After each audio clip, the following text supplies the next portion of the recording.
अस्सलाम वालेकुम viewers, this is me Faiza Riyaz. Programme face to face में आप सबको खुशामदीद। ईद के बाद आपसे हमारे पहले दिन मुलाकात हो रही है, back to the normal routine.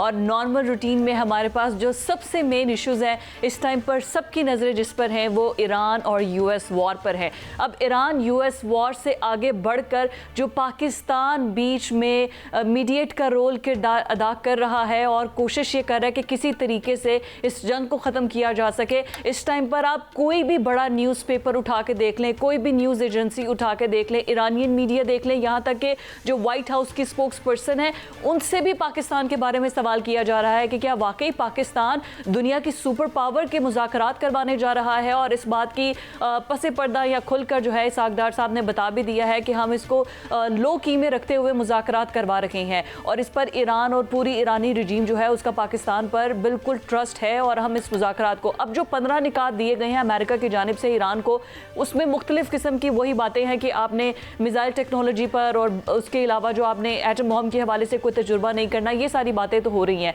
लेकिन इसमें इंडिया को भी बहुत तकलीफ हो रही है कि आखिर कैसे पाकिस्तान को इतनी इज्जत कैसे दी जा रही है। हम कोई ब्रोकर थोड़ी हैं, हम ऐसे इस किस्म के बयानात वो दे रहे हैं, लेकिन ये इज्जत जो है वो पाकिस्तान के हिस्से में आई है। लेकिन ईरानियन पूरी की पूरी जो रजीम है वो इस टाइम पर बिल्कुल डटे हुए हैं। वो कह रहे हैं कि हम तबाह होने को तैयार हैं, लेकिन जहां ईरान की इज्जत पर कोई बात आएगी उस पर कॉम्प्रोमाइज़ नहीं किया जाएगा। यही से हम अपने प्रोग्राम का आगाज़ करते हैं। गेस्ट के इंट्रोडक्शन की तरफ चलती हूँ। मेरे साथ एक्स एम्बेसडर नगमाना हाशमी साहिबा ने प्रोग्राम में हमें ज्वाइन किया है, उनको वेलकम कहते हैं। इसके अलावा इरना के ब्यूरो चीफ अफजल रज़ा हमारे साथ प्रोग्राम में मौजूद हैं, आपको भी खुश आमदीद कहते हैं। और शहजाद हुसैन भट्ट साहब हमारे परमानेंट पैनलिस्ट हमारे साथ प्रोग्राम में मौजूद हैं, आप सबको वेलकम। लेकिन सबसे पहले मैं जो हमारी एम्बेसडर साहिबा है नगमाना हाशमी, मैं उनकी तरफ आऊँगी। Ma'am welcome to the show. और इस टाइम पर आई गेस पूरे पाकिस्तान की आवाज़ जो है वो ईरानियन तक पहुंचाने के लिए आप जैसे एम्बेसडर्स होते हैं जो कि असल रूप पहुंचा सकते हैं कि भाई हम पाकिस्तानी कौम ईरान के साथ खड़ी है। लेकिन मैं एज अ एम्बेसडर सिफारतकारी के मामलात को आप बहुत अच्छे से समझती हैं, ज़रा हमारे व्यूवर्स को समझा दिया जाए कि पाकिस्तान इस टाइम इसकी पोजीशन कितनी इम्पॉर्टेंट है। और ये जो आई थिंक दुनिया की सबसे बड़ी वॉर, वर्ल्ड वॉर 3 कहा जा रहा है इसको, अगर ये ख़त्म होती है तो इसमें पाकिस्तान का किरदार कितना इंपॉर्टेंट है और पाकिस्तान की डिप्लोमेसी, ज़रा इस बारे में हमें ब्रीफली बताइएगा। बहुत शुक्रिया सबसे पहले तो मुझे अपने प्रोग्राम में मदऊ करने का। और आपने बहुत कॉम्प्रिहेंसिव और बहुत अच्छा सवाल पूछा है। इस वक्त तो जाहिर सी बात है पाकिस्तान की पोजीशन बहुत स्ट्रॉन्ग है। तो ये बहुत इम्पोर्टेंट बात होती है कि दोनों फरीक, जिसमें एक सुपर पावर है, उससे जिससे को वो मीडिएटर बना रहे हैं उस पे कॉन्फिडेंस हो और उस पे यकीन हो। तो आई थिंक ये एक बहुत इम्पोर्टेंट हमारे लिए माइलस्टोन है। और हमारी वैसे भी देखिए एक मैम यही बात, ये तो हम अचीव कर रहे हैं और इसको पूरी दुनिया मान भी रही है। लेकिन स्पेसिफिकली अगर मैं डिप्लोमेसी की बात करूं तो पाकिस्तान की डिप्लोमेसी, ये पूरा वर्ल्ड वॉर 3 इसको कहा जा रहा है, इसमें क्या सिफारतकारी होती है, क्या प्रोटोकॉल्स होते हैं, किस तरीके से ये मामलात होंगे, मुज़ाकरात होंगे? क्या पाकिस्तान के अंदर जैसे कहा जा रहा है, जर्मन सफ़ीर कह रहे हैं कि यहाँ पर लोग आएंगे, लोग बड़ा सुनना चाह रहे हैं इस बारे में। देखिए, जहाँ तक इस पर्टिकुलर मीडिएशन का ताल्लुक है तो इसकी बात काफ़ी दिनों से हो रही थी। और पहले ये भी आ रहा था कि शायद इस्लामाबाद में हो, शायद टर्की में हो। लेकिन जाहिर सी बात है, मैं अब गवर्नमेंट में तो नहीं हूँ, तो मैं कोई भी चीज़ बहुत डेफिनेटिव तो नहीं कह सकती। लेकिन सुना यही जा रहा है कि जो अमेरिकन नेगोशिएटर्स हैं, जिनमें काफ़ी बड़े बड़े नाम इस वक्त आ रहे हैं कि जी उनके नायब सदर JD वैंस भी हैं, उनके कुशनर वो भी हैं और कर्क भी हैं। तो अब देखते हैं कि ये यहाँ होते हैं, कहाँ होते हैं। लेकिन इसमें आई थिंक ये इस बात का बहुत ख्याल रखना चाहिए कि इनकी कोई भी जो मीडिएटर होता है वो इसकी लोकेशन और एग्जैक्ट टाइमिंग्स और डेट्स उस तरह पब्लिक नहीं करते, बिकॉज सिक्योरिटी कंसर्न्स भी होते हैं और चीज़ें भी होती हैं। लेकिन जो आप कह रहे हैं इसमें क्या सिफारतकारी होती है, तो देखिए जिस तरीके से हम जब ईरान पे जुलाई 2025 में भी हमला हुआ था तो पाकिस्तान ने बहुत पॉजिटिव और बहुत अच्छा रोल अदा किया था और हम भरपूर तरीके से ईरान के साथ खड़े हुए थे।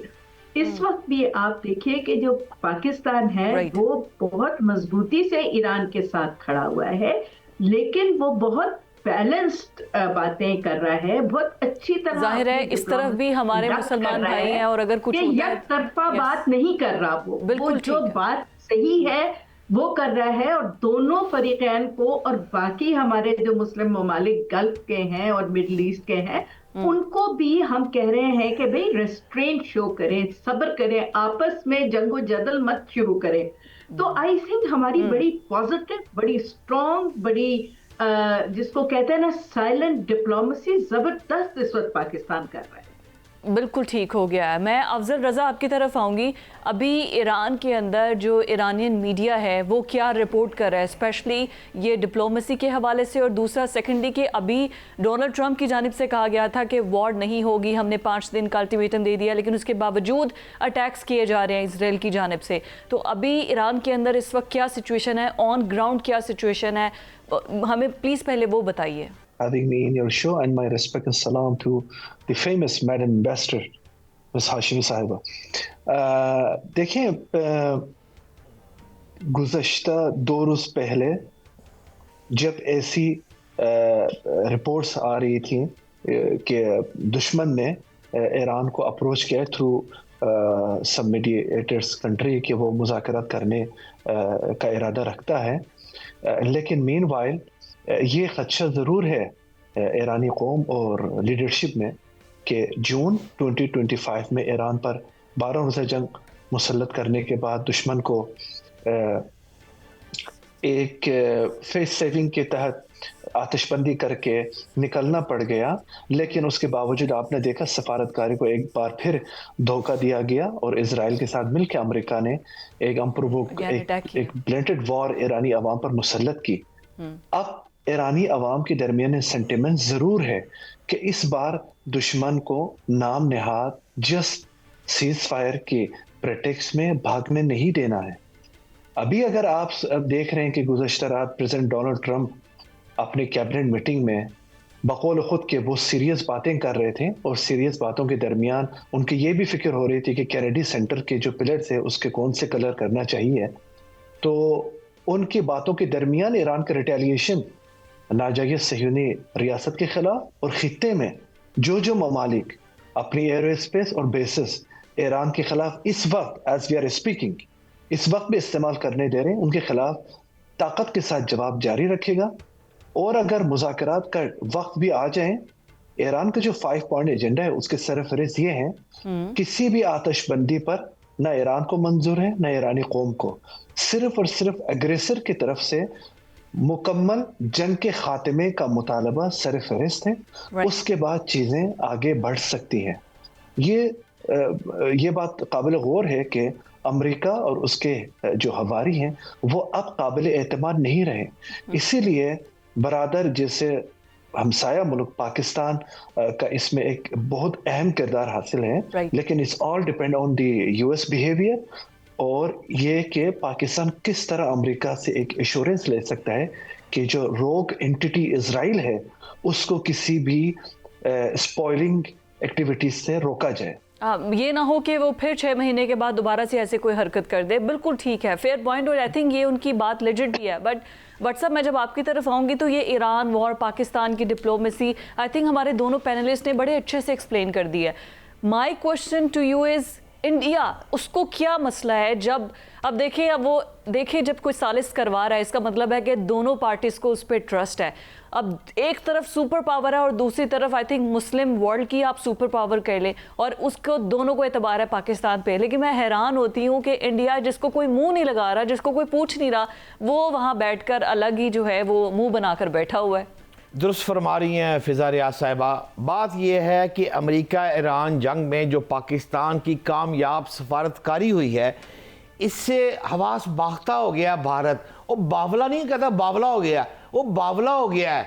और उसके जो जयशंकर साहब हैं और भारतीय हुकूमत है, उनके जो मुकम्मल जो बयानात है ना, वो बिलो द बेल्ट चले गए हैं। Yes. मतलब बंदा पागल हो गया, पागलों जैसी बातें शुरू कर देता ना, वो हिसाब आ गया है। और आप नाजेबा अल्फाज आप देखें, उसने जो फरमाए हैं, मैं उस पर कमेंट नहीं करता, मैं सिर्फ आपको वो टिट फॉर टैट नहीं करने लगा। मैं आपको ये कहता हूं कि भारती जयशंकर ने जो फरमाया है, बल्कि जो गुस्ताखी की है, उसे पाकिस्तानी कौम से माफ़ी मांगनी चाहिए। जो अल्फाज कहे हैं उसका जवाब उन्हीं के जो कांग्रेसी सियासतदान पौन खेड़ा है, वो क्या कहता है। वो इतनी लंबी बात की है, मैं उसमें से 2-3 बातें आपको बता देता हूं। मिसाल के तौर पर वो फरमाते हैं पौन खेड़ा साहब कि भारत ने जब दलाल बनना होता है बन जाता है, और फिर कहते हैं हम दलाल नहीं। मैं नहीं कह रहा, पौन खेड़ा कह रहा है। ओहो, कांग्रेसी सियासतदान ही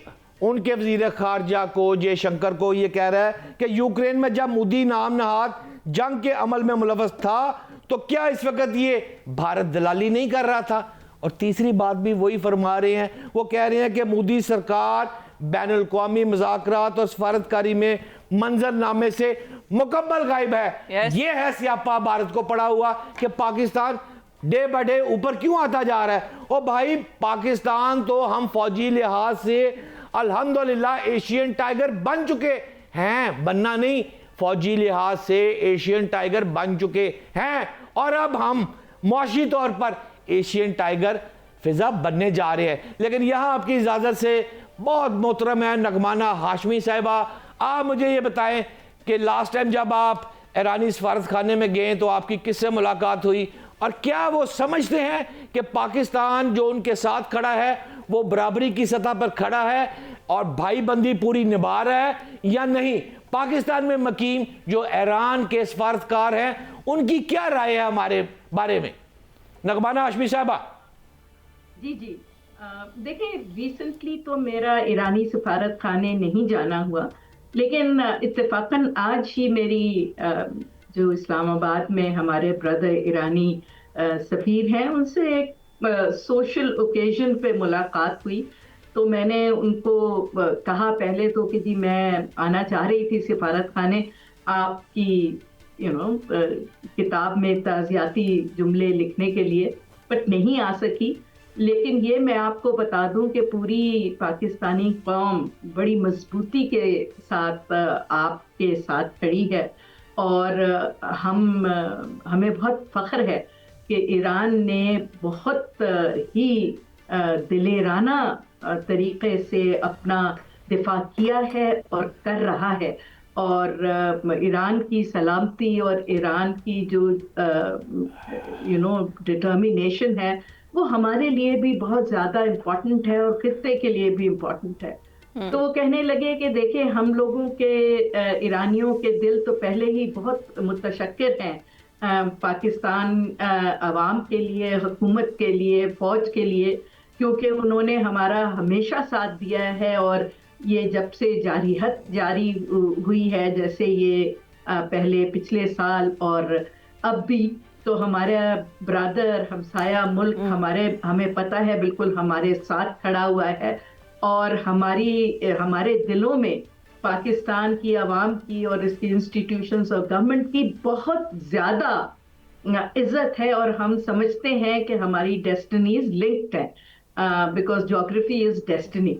तो उन्होंने बहुत ज़्यादा इस बात का जिक्र किया कि किस कदर ईरानी कौम अप्रिशिएट कर रही है पाकिस्तान के बहुत एक पॉजिटिव, बहुत एक मैच्योर और बैलेंस्ड व्यू को, कि वो हर एक को साथ लेके चल रहे हैं। और लेकिन उन्हें पता है कि पाकिस्तानियों के दिल जो है वो ईरान के साथ हैं, और पाकिस्तान का इंटरेस्ट जो है, वो ईरान का इंटरेस्ट जो है, that is very very dear and close to Pakistani hearts. तो आई थिंक बहुत ज़्यादा पॉजिटिविटी का उन्होंने इजहार किया। एक दो प्रोग्रामों में कह चुकी हूँ कि हमें भी इस पे बात करनी चाहिए कि यहाँ आखिर एग्रेसर कौन है, और ये इतनी नाजायज वॉर, इतना खून खराबा, इतनी डिस्ट्रक्शन इकोनॉमी की, पूरा दुनिया को तीसरी जंगे अजीम के दहाने पे लाने वाले जो हैं, उनको क्वेश्चन कटहरे में लाना चाहिए, बिल्कुल they have to be answerable. बिल्कुल ठीक बात है, बहुत शुक्रिया मैडम। और यहीं से हम को आगे बढ़ाएंगे। जो ऑपरेशन इन्होंने एपिक फ्यूरी शुरू किया हुआ है, अभी तक क्या कुछ उसमें कितनी तबाही हो चुकी है, और वापस रिटेलिएशन में ईरान ने क्या कुछ किया है, वो इस्राएली मेयर भी रोते नजर आ रहे हैं। सब कुछ डिस्कस करते हैं एक ब्रेक के बाद। स्टे विद अस।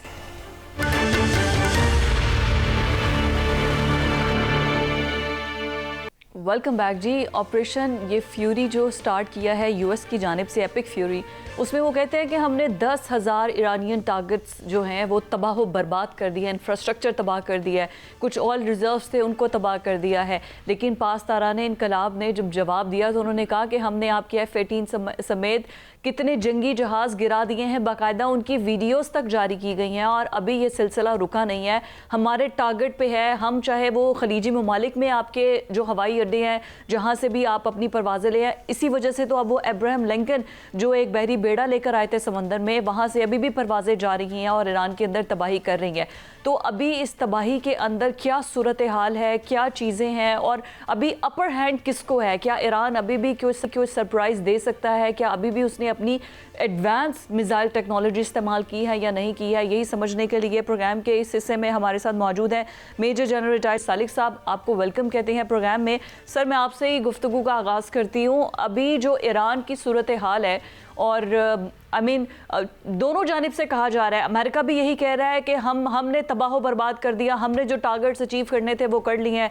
दूसरी जानिब ईरान भी कह रहा है कि अभी तक आप आबनाए हरमस हमसे नहीं खुलवा सके हैं, हम जो भी कंट्रोल करना चाहते थे, जिन जिन एरियाज़ में पासदारान इनकलाब का बहुत क्लियर कट स्टांस है कि स्टिल हम खड़े हैं और हमें कोई अपनी पोजीशन से हिला नहीं सकता है। सर, आपकी राय में इस वक्त पे जो सूरत हाल बनी हुई है, ईरान के पास अभी भी क्या अपर हैंड है जो अभी तक उसने वो सरप्राइज दिया नहीं? सबसे पहले मैं कहना चाहूँगा कि नैरेटिव्स का ज़माना है, और यहाँ पे हारी हुई चीज़ को जो है वो जीत में कन्वर्ट किया जा सकता है सिर्फ बातों में। अमेरिका के अगर नैरेटिव्स पे जाएं, उनकी स्टेटमेंट्स पे जाएं, फिर तो एक दफ़ा ये नैरेटिव आता है कि हमने तमाम लीडरशिप को ईरान की एलिमिनेट कर दिया है, वहाँ पे कोई है ही नहीं जिससे मैं बात कर सकूँ। दूसरी तरफ नैरेटिव आता है कि यस, हमारी बातचीत चल रही है और बहुत अच्छी चल रही है। सो नैरेटिव्स को बालाए ताक रख के हमने सिर्फ जो ऑन ग्राउंड रियलिटीज़ हैं उनको अगर हम एनालाइज करें तो हम, मेरा ख्याल है, काफ़ी अच्छे कंक्लूजन्स तक पहुंच सकते हैं। अमेरिका और इजराइल अपने कुछ ऑब्जेक्टिव्स लेके उन्होंने ईरान के ऊपर चढ़ाई की, जिनमें एक था कि ईरान की जो है न्यूक्लियर कैपेबिलिटी उसको ख़त्म करना, ईरान के मिसाइल्स को ख़त्म करना, ईरान की ताकत को कम करना, ईरान को नेगोशिएटिंग टेबल के ऊपर लाना ताकि उससे कोई बेहतर डील की जा सके। आप देखें कि जितना अरसा गुजर गया जंग का, अभी तक तो जो अग्रेसर है वो कहीं नज़दीक भी नहीं है इन ऑब्जेक्टिव्स को अचीव करने की। दूसरी तरफ अगर हम देखें कि जो माइट और जो गरूर वो लेके आए थे साथ, एयरक्राफ्ट कैरियर्स, उनको वापस पीछे उनको निकालना पड़ा क्योंकि ख़तरा था कि वो डूब ना जाएं। F-35 स्टेल्थ टेक्नोलॉजी, दुनिया की best technology, air force best technology, उसको that was humbled, shoot down हुए। और टोटल सरप्राइज थे कि कैसे ये ईरान ने सब कुछ मैनेज किया। इसके अलावा जितने भी बेसिस थे अमेरिका के, उनको तमाम को इम्प्यूनिटी के साथ ईरान ने स्ट्राइक किया, और वहाँ पे बहुत एक्सपेंसिव जो सिस्टम थे सर्विलेंस के, उन सब को एलिमिनेट किया। तो मेरे नज़दीक ईरान के जो लेड आउट ऑब्जेक्टिव्स थे, कॉस्ट ऑफ वॉर बढ़ाना, फिर अलायंस को ब्रेक करना, उसको इकट्ठे ना होने देना, फिर अग्रेसर को उसके ऑब्जेक्टिव्स डिनाई करना, स्ट्रेट ऑफ हॉर्मज़ को ब्लॉक करना सक्सेसफुली। तो मेरे नज़दीक अभी भी ईरान का अपर हैंड है। और ये मैं अगले दिन देख रहा था कि MI6 के एक्स ऑफिसर का, ऑफिशियल का, ही ऑल्सो एक्सेप्टेड कि ईरान का अपर हैंड है। आई थिंक नैरेटिव बिल्कुल ठीक है। जो नैरेटिव की बात आप कर रहे हैं, शायद अमेरिका नैरेटिव बनाने में भी पीछे रह गया है ईरान की निस्बत ना। इस टाइम पे पूरी दुनिया जान रही है कि किसका अपर हैंड है।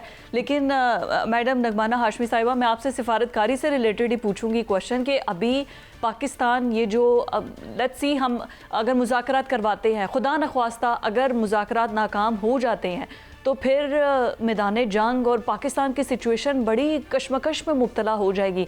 इस हवाले से कुछ पाकिस्तान ने सोचा है कि खुद अगर मुज़ाकरात नहीं होते हैं तो ये जंग मज़ीद फैल जाएगी और फिर पाकिस्तान तो बिल्कुल साथ ही है। अभी तक गल्फ स्टेट्स बोल रही हैं, कह रही हैं, नाराज भी थोड़ा बहुत हो रही हैं, लेकिन अमेरिका चाहता था कि ये डायरेक्ट वॉर शुरू हो जाए।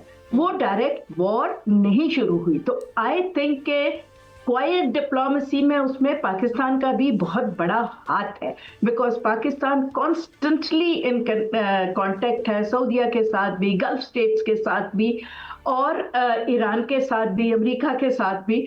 तो आई थिंक हमारी क्वाइट डिप्लोमेसी चारों तरफ इस वक्त इफेक्टिव हो रही है, काम अपना दिखा रही है। अब जहां तक ये सवाल है कि वो कामयाब होंगे ये मुज़ाकरात के नहीं कामयाब होंगे, तो देखें ये मुज़ाकरात में से कुछ ना कुछ तो निकलेगा।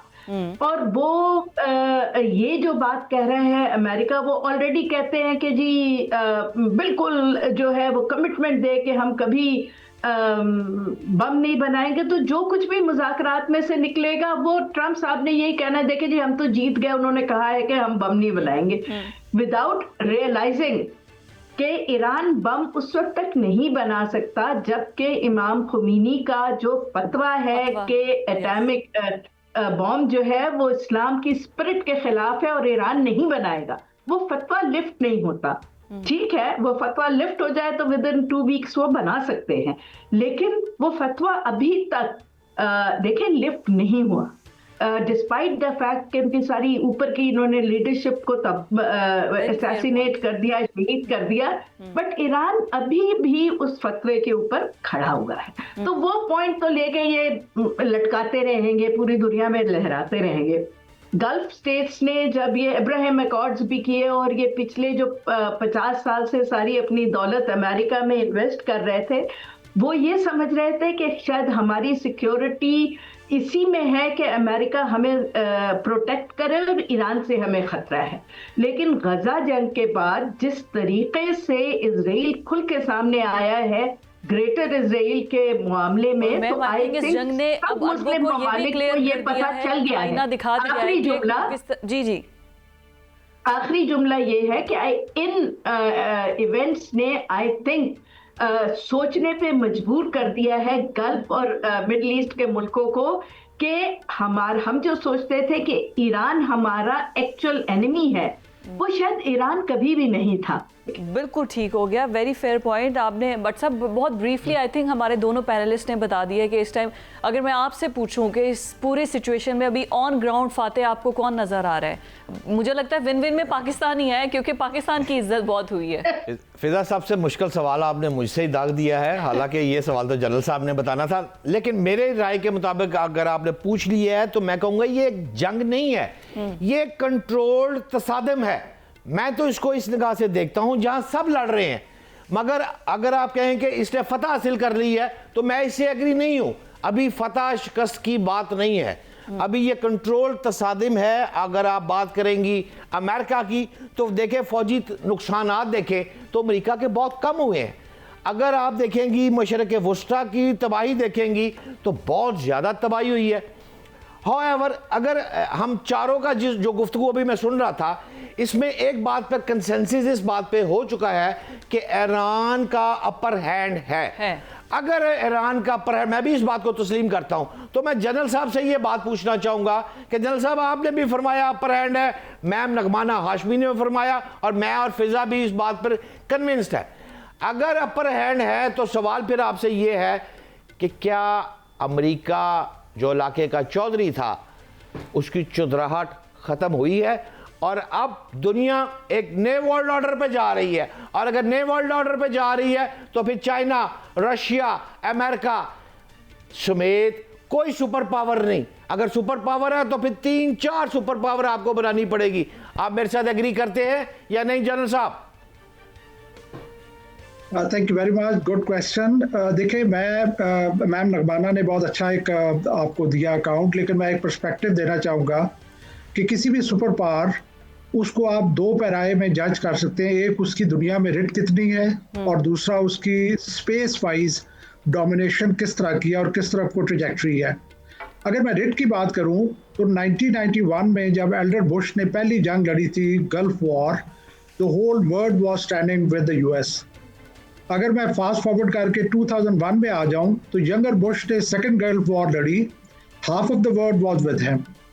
फर्दर फास्ट फॉरवर्ड 2017 में जब जेरूसलम को कैपिटल डिक्लेयर किया गया, nobody was with the US less the staunchest allies like Europe and all that. लेकिन आप 2026 में देखें तो आपको नजर आता है कि कोई भी नहीं खड़ा, इवन स्टॉन्चेस्ट एलाइज जो है वो भी यूएस के साथ खड़ा होने के लिए तैयार नहीं है। तो ये तो हो गई रेट की बात। रेट तो आपको क्लियर नजर आती है कि अमेरिका जो है उसकी रेट, उसकी रिस्पेक्ट, उसकी डोमिनेशन ओवर द वर्ल्ड जो है वो इरोड हो रही है। अगर मैं अभी स्पेस की बात करूं कि स्पेशल डोमेन में क्या हो रहा है, तो पहले आप देखें कि यूरेशियन लैंड मास जिसको वर्ल्ड आइलैंड कहा जाता है, वहाँ से अमेरिका को इवेक्ट किया गया। ये जो अफगानिस्तान से विड्रॉल था अमेरिका का, तो ये जो एशिया में और हमारे रीजन में जो उसकी प्रेजेंस थी वो उसकी लास्ट प्रेजेंस थी। इस वक्त अमेरिका जो है वो अपनी बैकयार्ड के बारे में फिक्रमंद है। वेस्टर्न हेमिस्फीयर जिसको कि डिक्लेयर किया गया था exclusive zone of America through Monroe doctrine in 1823, आज वो अंडर थ्रेट है। नॉर्थ से अंडर थ्रेट है बिकॉज वहाँ से नए ट्रेड कॉरिडोर ओपन हो रहे हैं। मिडल में अंडर थ्रेट है because domination of China on Panama canal, और साउथ अमेरिका में अंडर थ्रेट है because of BRICS and investments of China. तो आप देखिए स्पेशल डोमेन में भी अमेरिका लूज कर रहा है, रेट में भी अमेरिका लूज कर रहा है। और 25 और 26 की जो जंगें हैं, 2025 में 2 जंगें हुई, पाकिस्तान इंडिया की और ईरान इजराइल की। दोनों में जो ईस्टर्न ब्लॉक था चाइना एंड रशिया, उन्होंने गेन किया। और 2026 में ये जो जंग चल रही है, इसमें भी अगर आप देखें तो जो गेनर होगा at the end that will be Russia and China, जो बहुत खामोशी से सारी सिचुएशन में। जनरल साहब, कथा कलामी की माजरत चाहता हूं, इस वक्त दुनिया का कौन है बेस्ट मुल्क, जैसे आप कहते हैं आसान जबान में कि ये किंग है? पाकिस्तान। देखिए इसमें कोई शक नहीं है कि अगर आप कह रहे हैं ना कि सुपर पावर के पॉइंट ऑफ व्यू से the policeman of the world, अगर ये आप बात कर रहे हैं, yes. तो इसमें कोई शक जी यही कह रहे हैं आप? Yes, agree.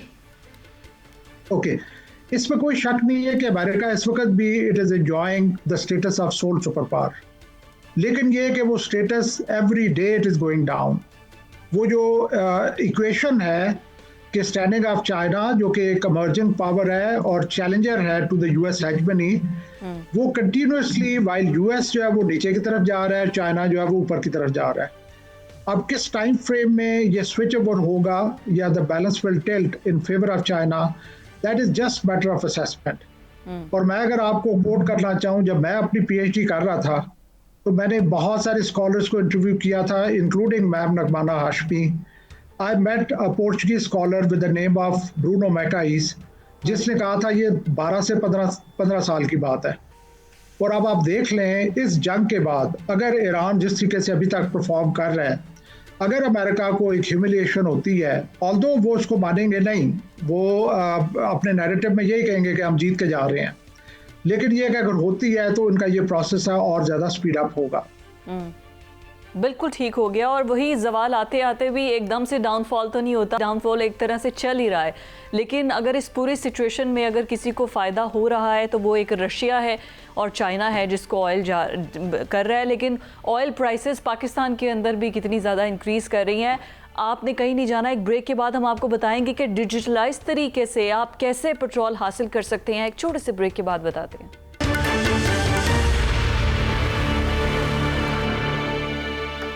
ब्रेक के बाद आपको खुश आमदीद कहते हैं। सबसे पहले तो हमारी आवाम को खुशखबरी कि 100 अरब का तरक्याती बजट इस गवर्नमेंट ने कम कर दिया है और लॉकडाउन की बातें भी चल रही हैं कि लॉकडाउन लगा दिया जाए, क्योंकि वॉर के अंदर जिस तरीके से ऑयल शॉर्टेज हो रही है पेट्रोल पंप मालिकान अलग धमकियां दे रहे हैं कि हमने पेट्रोल पंप बंद कर देने हैं। दूसरी जानिब पेट्रोल की प्राइसेस अगर बढ़ाई जाती हैं तो आवाम को, वो तमाम लोग जो कि इतना महंगा 500 लीटर तक पेट्रोल अगर जाता है तो उसको ख़रीदने के लिए, उनको सब्सिडाइज़ करने के लिए किस तरीके से उसकी मुनसिफाना तकसीम के लिए डिजिटलाइज तरीके से तमाम इस पूरे के पूरे सिस्टम को चलाया जाएगा। मोबाइल फ़ोन्स दे दिए गए हैं पेट्रोल पंप्स पे मौजूद, और फिर पूरा डिजिटलाइज मैकेनिज़्म के ज़रिए फ्यूल की डिस्ट्रीब्यूशन होगी। इसी पर बात करने के लिए हमारे साथ हारून शरीफ साहब, एक्सपर्ट इन इकोनॉमी, हमारे साथ मौजूद हैं। प्रोग्राम में वेलकम कहते हैं। हारून सर, सबसे पहले तो हमें ये बता दें कि आपको अभी जो जंग की सूरत हाल नज़र आ रही है, अभी तो मुज़ाकरात की सिर्फ बात हो रही है, मुज़ाकरात कामयाब होते हैं नहीं होते हैं ये अलग डिबेट है। क्या स्टिल पेट्रोल की प्राइसेस बढ़ने जा रही हैं? अभी तो सिर्फ हाई ऑक्टेन के अंदर 200 रुपये का इजाफा किया है, जो सिंपल फ्यूल डीजल है, क्या उसकी प्राइसेस में भी इजाफा होगा करंट इस पूरी ओवरऑल ग्लोबली सिचुएशन को देखते हुए आपको लग रहा है? जी, गैर यकीनी की सूरत हाल तो उसी तरह है जैसे जंग के अर्ली डेज में थी।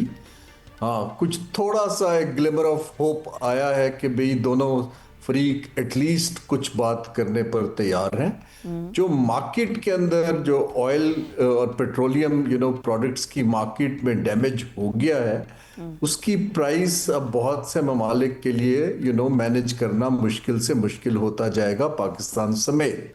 कुछ हमें IMF से निगोशिएट करके ट्रिगर्स को आगे पीछे करना होगा, लेकिन ये आपको 30 से 40 दिन का कुशन देगा।